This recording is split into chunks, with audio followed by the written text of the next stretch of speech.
Hello friends, कैसे हैं आप लोग। स्वागत है हमारे चैनल पर। अगर आपने हमारे चैनल सब्सक्राइब नहीं किया तो यार जाकर चैनल को ज़रूर सब्सक्राइब कर लो, क्योंकि सब्सक्राइबर काफ़ी कम है। और जिन लोगों ने कमेंट बॉक्स में जाकर कमेंट करके मुझे सपोर्ट किया, उन लोगों को मुझे तहे दिल से शुक्रिया यार। इस तरह के कमेंट्स पढ़कर बहुत ही खुशी मिलती है, तो प्लीज़ कमेंट करते रहिएगा, क्योंकि मैं इस खुशी को हमेशा अपने आसपास रखना चाहती हूँ। आप सोच रहे होंगे इतनी बकवास कर रही है पर मूवी नहीं एक्सप्लेन कर रही है, तो सॉरी फॉर दैट। तो चलिए बात करते हैं हाल में ही आई मूवी द नॉर्थमैन के बारे में। इस मूवी में आपको एक्शन, रोमांस और सुपरनेचुरल पावर्स देखने को मिलेगी। इस मूवी में एक प्रिंस के रिवेंज की स्टोरी को दिखाया गया है। मूवी के स्टार्टिंग में हम एक राजा को देखते हैं जो जंग जीत कर आते हैं और अपने साथ बहुत सारा खजाना और गुलामों को लेकर आते हैं, जिनका नाम अरुमंदिल होता है। तो राजा की जंग जीतने से प्रजा भी काफी खुश होती है और उनकी फैमिली भी काफी खुश होती है। तो राजा की फैमिली में उनका एक बेटा होता है जिसका नाम एमलेथ होता है, और उनकी एक वाइफ होती है जिनका नाम गुद्रुन होता है, और उनका एक भाई होता है जो काफी शक्तिशाली होता है, और उसी की वजह से सारी जंग जीती जाती है। और राजा ये जंग भी अपने भाई की वजह से जीतते हैं, और इनके भाई का नाम होता है फजोलनीर। अब राजा जंग में जीते हुए खजाने में से एक हार निकालते हैं और अपने बेटे एमलेथ को पहना देते हैं। अब जीत का जश्न मनाया जा रहा होता है, जहाँ पर रानी गुद्रुन रिस्पेक्ट के तौर पर वाइन का गिलास राजा को न देकर उनके भाई फजोलनीर को दे देती हैं। ये देखकर प्राइस काफी गुस्सा हो जाता है और वो राजा से कहते हैं कि मुझे लगता है तुम्हारी वाइफ तुम्हारे लिए लॉयल नहीं है। लेकिन फजोलनीर इस बात पर मिट्टी डाल देता है, मतलब बात खत्म कर देता है। फिर शाम को राजा अपनी वाइफ गुद्रुन को अपने जख्म दिखाता है और उससे बताता है कि वो कमजोर हो चुका है और वो चाहता है कि वो अपने बेटे एमलेथ को राजा बना दे। तो रानी इस बात के लिए मना कर देती है और कहती है कि अगर मेरा बेटा राजा बना तो तुम्हारा भाई राजगद्दी के लालच में मेरे बेटे को मार देगा, क्योंकि वो अभी बहुत छोटा है और कमजोर है।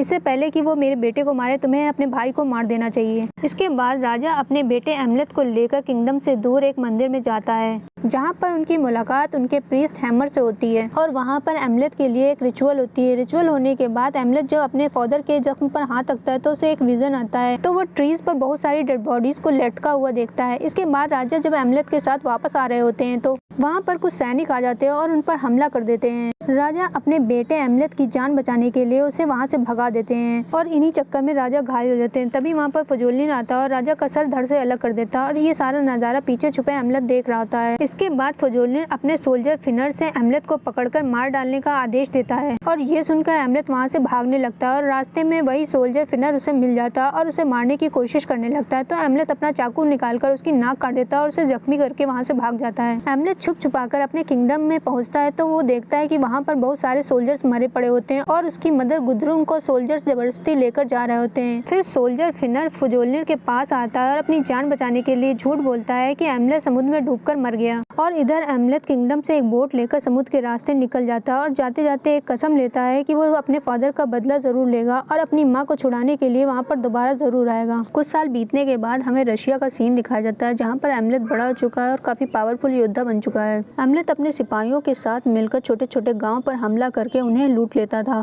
और वहाँ के लोगों को अपना गुलाम बना लेता था। एक दिन जब वो एक गाँव पर हमला करके वहाँ पर घूम रहा होता है तो उसे एक ब्लाइंड विच मिलती है। वो एमलेथ को उसके पास्ट और फ्यूचर के बारे में बताती है, और फिर वो एमलेथ से अपने फादर का बदला लेने के लिए कहकर वहाँ से गायब हो जाती है। एमलेथ को अपने अंकल फजोलनीर के धोखे की याद आ जाती है। फिर वो अपने सैनिकों के पास जाता है, जहाँ उसे पता चलता है एमलेथ के डैड के मरने के बाद नॉर्वे के राजा ने फजोलनीर के किंगडम पर हमला करके उसे जीत लिया था, और फजोलनीर वहाँ से भागकर अपने सैनिकों के साथ एक आइसलैंड पर रहने लगता है। और सैनिक एमलेथ को ये भी बताता है कि कुछ गुलामों को फजोलनीर को बेच दिया गया है और उन्हें फजोलनीर के आइसलैंड भेजा जा रहा है। ये सुनकर एमलेथ अपने फादर का बदला लेने का सही मौका समझकर समुद्र के रास्ते उन गुलामों में शामिल हो जाता है। रास्ते में समुद्र में एक बहुत बड़ा तूफान आ जाता है, तो एमलेथ अपनी जान पर खेलकर कुछ गुलामों को बचाता है, जिनमें ओल्गा भी होती है, और वहीं से उनकी बॉन्डिंग काफी अच्छी हो जाती है और फिर सारे गुलाम उसी आइसलैंड पर पहुंच जाते हैं। फिर फजोलनीर के सोल्जर उन गुलामों को लेकर फजोलनीर के पास जा रहे होते हैं। तभी ओल्गा एमलेथ से पूछती है कि तुम एक योद्धा की तरह लड़ रहे थे, तुम गुलाम नहीं हो सकते, तुम्हारे यहाँ आने का कोई ना कोई तो मकसद है।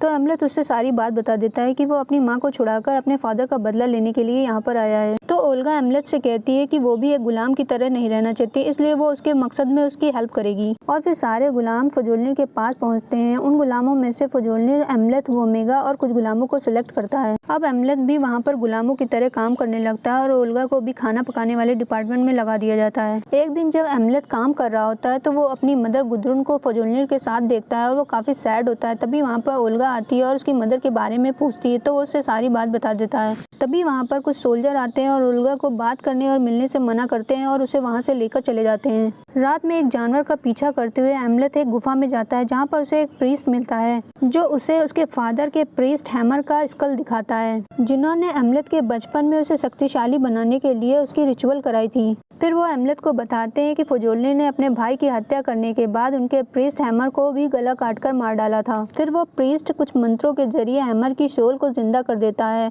फिर एमलेथ हैमर से पूछता है कि वो अपना बदला कैसे ले, तो हैमर उसे एक तलवार के बारे में बताता है जिसके जरिए फुजोलिन को मारा जा सकता था। फिर एमलेथ उस तलवार को लेने के लिए एक खंडहर में जाता है जिस जगह के बारे में प्रीस्ट ने उसे बताया था। जब एमलेथ एक खंडहर में पहुंचता है तो वो उस तलवार को एक राजा की मम्मी के पास देखता है। जब वो उसे लेने लगता है तो वो मम्मी जिंदा हो जाती है और वो एमलेथ पर हमला कर देती है और फिर उन दोनों की काफी फाइट होती है। काफी फाइट होने के बाद एमलेथ उसे हराकर उस तलवार को ले लेता है और उस तलवार को सही समय पर यूज करने के लिए उसे एक जगह पर छुपा देता है। और इधर फुजोलिन ओल्गा से अपने साथ सोने के लिए कहता है तो ओल्गा उसे मना कर देती है जिस पर वो काफी चिढ़ जाता है और सैनिक से उसे ठीक करने के लिए कहकर वहाँ से चला जाता है। मॉर्निंग में एमलेथ ओल्गा से मिलता है और उसे बताता है कि वो जल्द ही फुजोलिन को मारकर उसकी कैद से उसे छुड़ा लेगा। तभी वहाँ पर फुजोलिन का बड़ा बेटा थॉरिर आ जाता है। वो काफी बदतमीज और निर्दयी होता है। थॉरिर एमलेथ से प्लेग्राउंड पर चलने के लिए कहता है जहाँ पर एक खतरनाक गेम होने वाला होता है जिसमें दो टीमें आपस में डिवाइड होती हैं और इस गेम को जीतने के लिए वो एक दूसरे को जान से मार सकती थी। प्लेग्राउंड पर पहुँचते ही गेम शुरू हो जाता है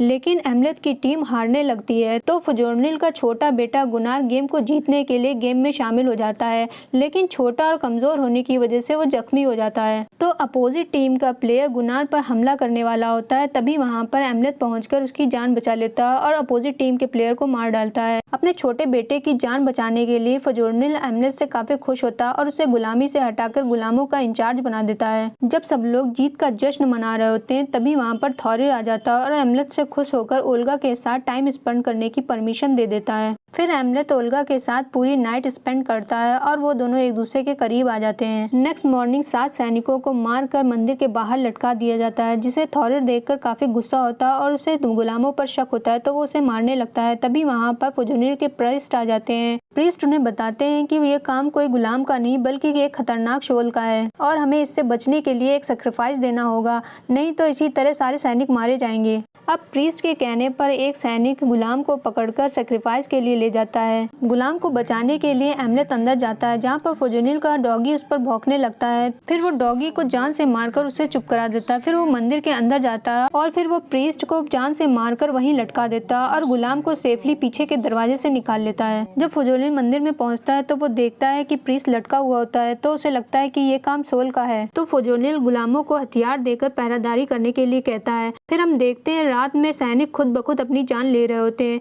मौका पाकर एमलेथ अपनी माँ गुद्रून से मिलने के लिए आता है और वो अपनी माँ को बताता है कि वो जल्दी फुजोलिन को मारकर उसको वहाँ से छुड़ा ले जाएगा। तो रानी गुद्रून कहती है कि वो कहीं नहीं जाएगी, वो फुजोलिन से प्यार करती है। वो उसे बताती है कि फुजोलिन उससे प्यार करता था इसलिए उसके फादर ने उसे प्यार के जाल में फंसाया था। वो एक कमजोर इंसान था, वो उसके साथ कभी भी नहीं रहना चाहती थी, इसीलिए उसने फुजोलिन से कहकर उसे मरवा दिया था। वो एमलेथ को ये भी बताती है कि उसके फादर एक वैसी थे और वो एक रेप की वजह से ही पैदा हुआ था। फिर गुद्रून एमलेथ से कहती है कि अगर तुम फुजोलिन को मार दोगे तो तुम राजा बन जाओगे और मैं तुम्हारी रानी, और फिर हम दोनों मिलकर किंगडम पर राज करेंगे। ये सुनकर एमलेथ घबरा जाता है और वहाँ से चला जाता है और जाते जाते वो फुजोलिन के बड़े बेटे थॉरिर को मार देता है और उसका दिल निकालकर अपने साथ लिए चले जाता है। फुजोलिन को जब अपने बेटे की मौत के बारे में पता चलता है तो गुद्रून उसे बताती है कि ये काम एमलेथ का है। तो फुजोलिन गुलामों से एमलेथ के बारे में पूछता है और उन्हें एक एक करके मारता जाता है। आखिर में वो ओल्गा को मारने वाला होता है तभी वहाँ पर एमलेथ आ जाता है और उसे ओल्गा को छोड़ने के बदले में उसके बेटे का दिल देने के लिए कहता है। तो फुजोलिन ओल्गा को छोड़ देता है।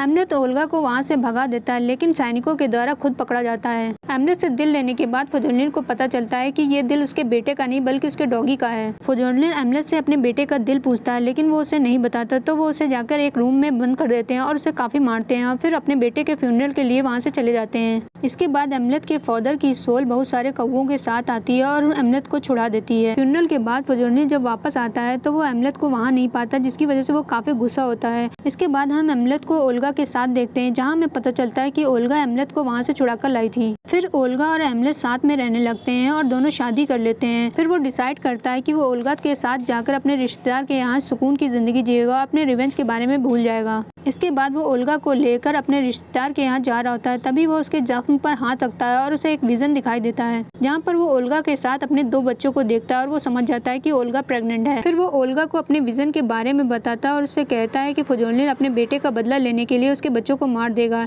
इसलिए उसे मारने के लिए जाना होगा। फिर वो ओल्गा को अपना ख्याल रखने के लिए कहता है और बोट वाले को एक अंगूठी देकर ओल्गा को सेफली उसके रिश्तेदार के यहाँ पहुँचाने के लिए कहकर वहाँ से निकल जाता है। अब हेमलेट जब वहाँ पर पहुँचता है तो वो देखता है कि बहुत सारे सैनिक खुद ब खुद मरते जा रहे होते हैं। अब हमें यहाँ पता चलता है कि हेमलेट ने जो तलवार मम्मी से ली थी उसके अंदर सुपर नेचुरल पावर होती है जो हेमलेट की मदद कर रही होती है, जिसकी वजह से सारे सैनिक मारे जा रहे होते हैं। फिर हेमलेट बचपन में जिस सोल्जर की उसने नाक काटी थी उसे भी जान से मार देता है। इसके बाद हेमलेट फजोलिन को ढूंढते हुए अंदर आता है तो उसकी मदर गुदरून हेमलेट पर पीछे से हमला करती हैं और दोनों की फाइट होने लगती है, जिसकी वजह से उन्हें तलवार लग जाती है और उनकी वहीं पर मौत हो जाती है। तभी फजोलिन का छोटा बेटा गुनार हेमलेट पर चाकू से हमला करता है तो हेमलेट उसे भी जान से मार देता है और ये देखकर हेमलेट काफी सैड होता है। इसके बाद फजोलिन वहाँ पर आता है और गुदरून और अपने बेटे की डेड बॉडी देखकर हेमलेट से कहता है कि वो उसे गेट ऑफ हेल में मिलेगा। अब हेमलेट और फजोलिन गेट ऑफ हेल पहुँचते हैं और वहाँ पर उनकी फाइट शुरू हो जाती है। काफी फाइट होने के बाद लास्ट में फजोलिन हेमलेट के सीने में तलवार घुसे देता है और हेमलेट भी फजोलिन का सर धड़ से अलग कर देता है। अब हेमलेट जब मरने वाला होता है तो उसे लास्ट में एक विजन आता है जहाँ पर वो ओल्गा को अपने बच्चों के साथ खेलता हुआ देखता है और यहीं से मूवी का एंड हो जाता है। अगर आपको वीडियो अच्छी लगी है तो लाइक करें, कमेंट करें और सब्सक्राइब तो यार जरूर कर दें क्योंकि सब्सक्राइबर काफी कम है।